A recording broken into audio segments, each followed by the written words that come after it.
Good afternoon. My name is Jim Conlan, and welcome to the latest episode of our entertainment show. As you know, in part 3 of our entertainment show, each week we premiere new movies or TV series that are debuting here in Ireland and the UK, and especially here in Ireland, where Irish eyes are smiling. And up for discussion this week is a new movie that is coming out on June the 23rd. It's an action movie, and if you like the computer game Grand Theft Auto, or you like those sort of games like that in terms of vigilantes, in terms of dare I say, the street hustle and everything that goes with it, this will definitely be up your alley. It's almost got that Grand Theft Auto vibe to it in terms of a movie. It's called Kings of L.A. It's out on June the 23rd nationwide in cinemas. It features an all-star cast including Michael Pare, Paula Jai Parker, Duane Finley, Janelle Marie Rodriguez, William Johnson, Darius Love, and our special guest this evening, the one and only Alimi Ballard, who plays the role of Mayor Randell. And I mentioned there in the introduction about Grand Theft Auto, and I saw the trailer and I saw a smile come to your face when I mentioned that sort of quotation there of Grand Theft Auto, but it almost sort of feels like, to me, that's the first thing that came into my head when I saw the trailer, when I saw the synopsis of the movie. It's almost got that sort of Grand Theft Auto vibe to it. I would say the Grand Theft Auto meets a Guy Ritchie film. You know what I mean? Yeah. He likes it grimy. Guy Ritchie, I don't care what he does. He likes it edgy. He likes it grimy. Lock, stock, and two both smoking barrels. It's Snatch, whatever it is. It always has a ruffian edge to it. You know what I mean? Yeah. So there's a bit of power in it as well, isn't there? There's a bit of the TV series Power running through this as well. And what's the great Denzel Washington movie with Ethan Hawke? Training Day. Oh. Boom. When they get into the backstory of how some law enforcement people are working, it gets into the duplicity thing about it. Yeah. And Alimi, in terms of Kings of L.A., before we came on air, you mentioned about shooting this during the COVID times, and we obviously, that was a different era for everyone. It almost feels a different lifetime ago now since we sort of came out of it. It's almost like, did we go through that time at all? But Ali, in terms of the production of this movie, in terms of casting, was this the original sort of proper sort of casting? Talent agent recommends you for the role, you try out maybe that time during Zoom, or were you recommended for this part, or recommended this role? Totally, yeah. I know some of the people that produced it. A good friend of mine, Will Johnson, he plays antagonist / protagonist. You know what I mean? When you see it, you'll recognize him. And we play old friends but current adversaries. And I've known Will for about 20 years, man. So he just gave me a call. He's like, Ali, listen, I have this project I'm doing, man. Would you like to come on? I was like, let me take a read at it, He said, and I'm like, okay, which role would you like? It's like the role of the mayor. And I loved it that he was oily. You know what I mean? He gets dirty, he's not one way, but he has an arc. And so I read it, and I love complex characters, after playing Marcel Dumas on Queen of the South, right? And which you can watch on Netflix globally. That was one of the best introductions into playing anti-heroes to me. Well, the whole, the Queen of the South, she's an anti-hero. If you like The Sopranos, is he a good guy? No. He's an anti-hero, America, what's the #1 movie in America, ranked top 100 movies? The Godfather. Yeah. What does that tell you? So anti-heroes. There's a bit of corrupt Robin Hood, dare I say, running through that sort of concept. Right, complicated characters. And so the Mayor Randall is complicated. And I love that because I have found life to be, somewhere in the middle. There's some people, some instances that are pure and we love them. Like certain babies, certain people you run into that just have such a radiance of clarity and light to them. And you flock to them, because most people That's not what you're going to find. You know, you find the gray, you find the middle, you find human complexity, human frailty, and you know, and that's the majority of people. And so I love to represent that, you know, because even imperfect people can do great things, and they do. And Ali, when William sort of pitched this to you, did he want to pitch this element of realism in terms of portraying South Central Los Angeles, or was it a bit above the sort of norm, or did he want to bring it down to the bare bones, down to the ground in terms of what he felt that area was like in terms of the reality aspect to it, or did he want to bring it that bit fanatical, dare I say, that bit of futuristic element to it? I think they went the way I interpret it for more realism. You know, it's why Oliver Stone's Scarface stands out. You know, he brings in government involvement in that trade, in that business. He shows the other side. It's not just the gangster side of it. He shows, you know, how that happens. You know, how things get through customs, you know, who authorizes what, the things that don't always make it to the news feed because they're not flattering to whatever nation state you live in, you know. And so covering South Central Los Angeles and some of the issues with gentrification, you know, people proposing advancement for the community, but selling, you know, the major share to the rich, to the wealthy, to big business. Oh, we promised to have low affordable housing. They don't care about the poor.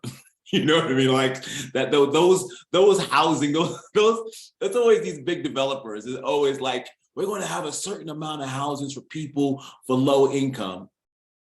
I don't know how it is in Ireland, but in America, these things barely ever manifest. Right.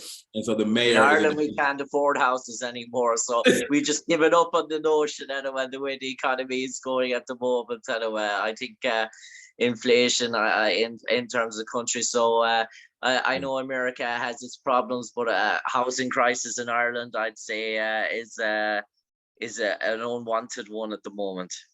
Oh, bro, I'm sorry to hear that, man. You know, so many people, you know, working class people, you know, have to struggle. They really sometimes fight an uphill battle just for parity, you know, and being here, like there's, you know, they call welfare for poor people, you know, but there's welfare for the rich, and they're called tax subsidies. And it seems to be the country has no problem with welfaring the rich, tax subsidies for billion-dollar companies, you know, but, you know, if you want to give a poor guy, you know, $100 a week, that seems to be an issue.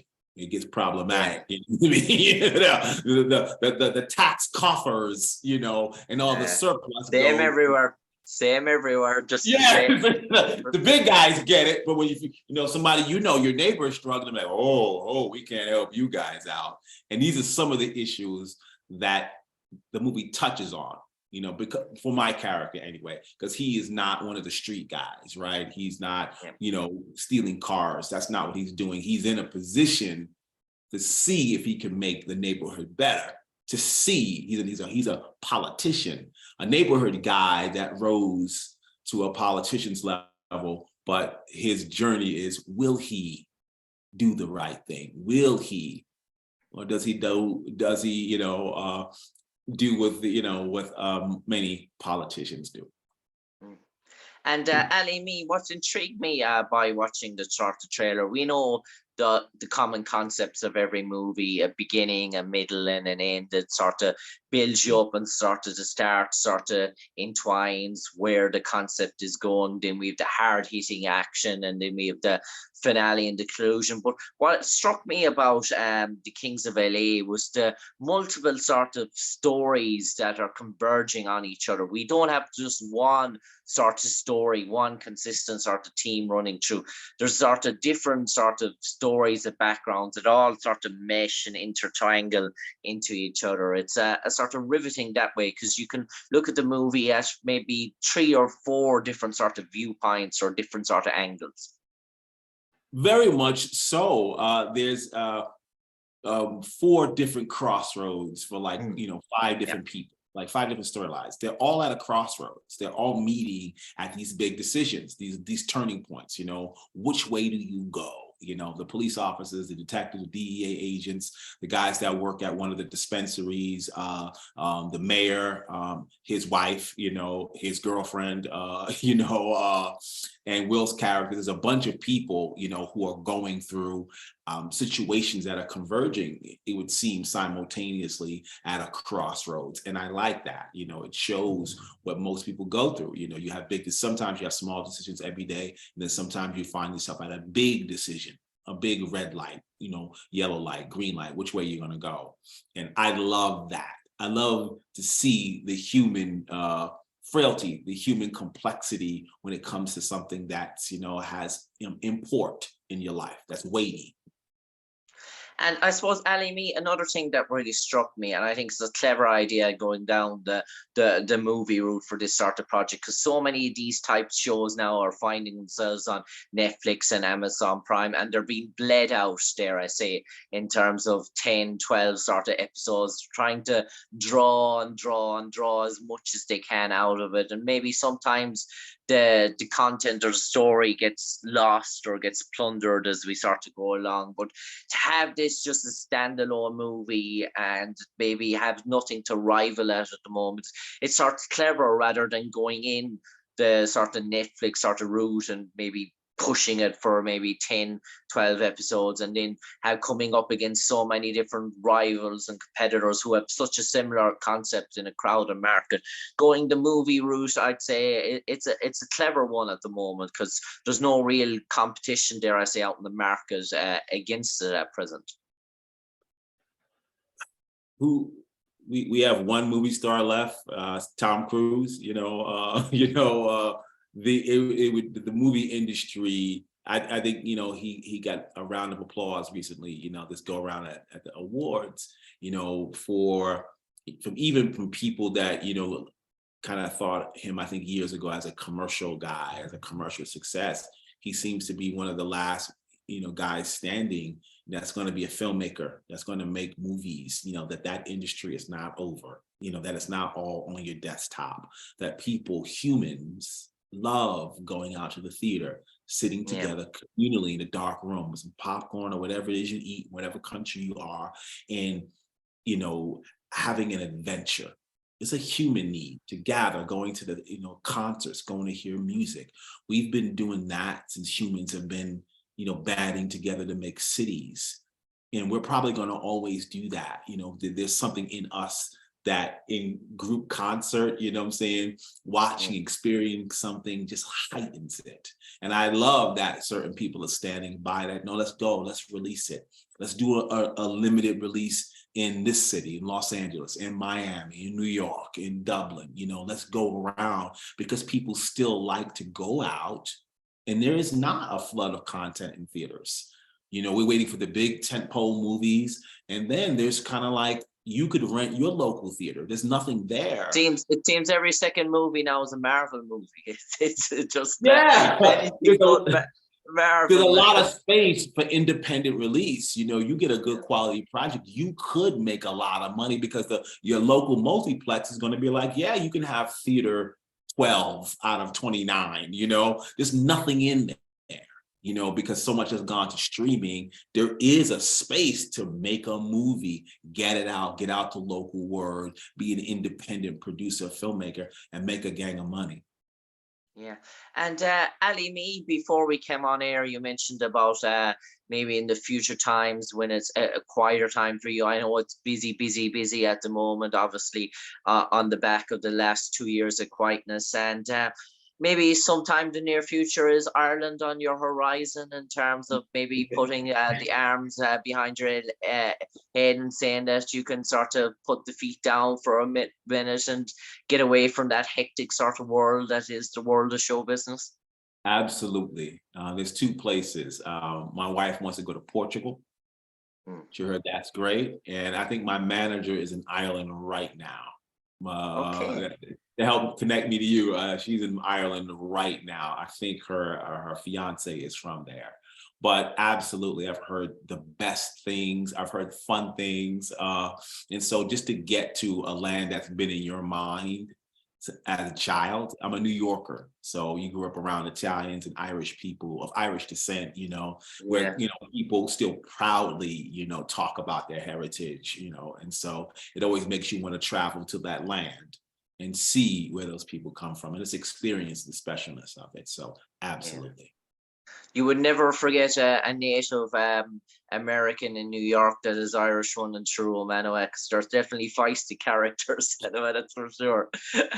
We love that. New Yorkers, I love everything feisty. Everybody in New York is feisty. No one is docile in New York. All your ethnic groups, your Russian groups, you grew up with your Russians, all your Spanish speakers from all of the Caribbean, South American islands, you know what I mean? You grew up with your Africans, and it felt like every kind of African was in New York, you know what I mean? From across the board, and so I love that mix of food. I grew up always loving ethnic food. Not just, American food is great as well, but you always wanted to go to, a special eatery that had You food. haven't sampled anything until you've sampled the Irish bacon and cabbage and the spuds, the potatoes, as they call them. Try that out.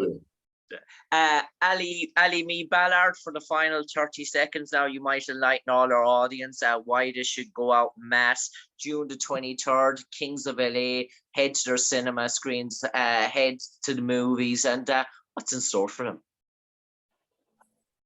A thrill, human frailty, human complexity. You will like stories that remind you of yourself in a situation that you'll never find yourself in. Hopefully, you'll never find yourself in, but you'll recognize yourself in these characters as they make these decisions, that they decide to go left or right, good or bad, walk toward the light, or,